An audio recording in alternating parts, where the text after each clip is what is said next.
All right, well, 2026 is set to be a major year for the Fed. Some unanswered questions about monetary policy, future leadership, as we mentioned. Joining us now to talk about all of this and the economic outlook for next year is Claudia Sahm, a former Fed economist and chief economist at New Century Advisors. Claudia, it's great to have you as we close out the year. How's your outlook for next year shaping up? I think it's a relatively positive outlook. There's still a lot of unanswered questions. I think particularly in the labor market, we really need to transition out of this low hire labor market into one where we do see some hiring pick up. And there is a potential, and I think we'll learn a lot in the first half of the year. We've seen the Fed, lower interest rates, try and front load some of the insurance against a labor market deteriorating. And we do have some fiscal stimulus coming on early in the year with tax cuts for households and for businesses. So this we'll get, I think, some more clarity early in the year if we're going to get some oomph to get the labor market going again. And that is critical for this being sustained growth, not just like, a couple quarters of really outsized GDP growth, but really to keep the ball moving forward. The consumer, obviously important, but we were just talking about how your belief on AI is imperative to how you see the market next year. Also, the economy. I mean, in the GDP report last week, AI-related CapEx expanding at 6.3% annual rate. I mean, that certainly gives the headline a pretty big lift and shows that a lot of the growth is coming from all this investment in AI.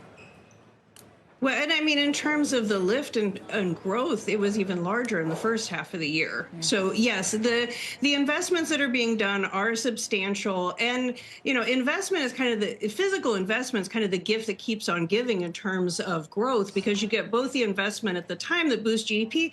But the real payoff here is the ability to move the needle on productivity. And we have seen in this cycle, productivity growth is higher than the prior cycle. But I mean, we are at the very front end of AI. Now, I will say, I think there's reason to be optimistic, but I'm not sure the optimism should be over, say, the next year. But we're talking about a 5-year, 10-year in terms of productivity. It is really, really hard to eke out even quarter percentage point growth in productivity gains. So we'll see.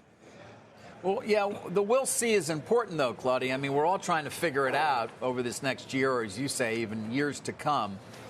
What are you going to be looking at to try to determine the impact and sort of get a sense in terms of the real-time impact from AI in the enterprise?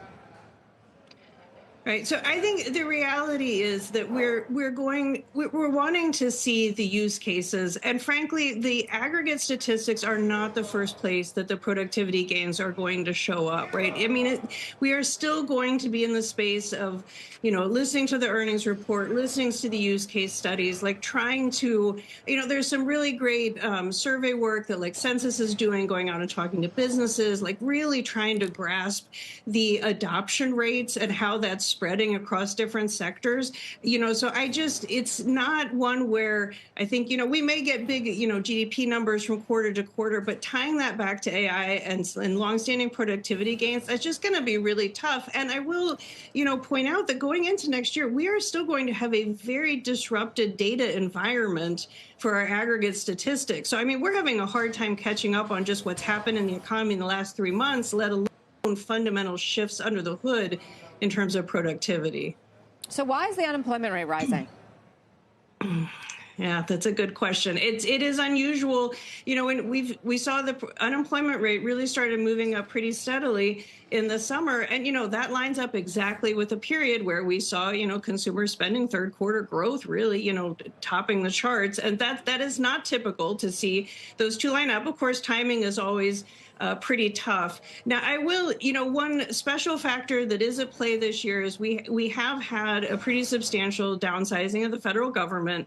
It is not enough. The layoffs in the federal government, or the downsizing, which is almost about 300,000 less in employment, which has happened very rapidly, that is nowhere near enough to explain the increase in unemployment. We're almost close to adding 1 million people to the unemployment rolls, but It is a policy decision. It's not a cyclical weakening. Usually when we look at these small increases in the unemployment rate as being, bad news, it's because it's the start of a cycle that's gaining speed. And that's really talking about a business cycle. That's not talking about a policy decision to change the size of the federal government, which largely those reductions in force have taken place. So I think we're kind of adding some extra noise to it. I'm not as concerned about it yet, but it is absolutely something to be watching.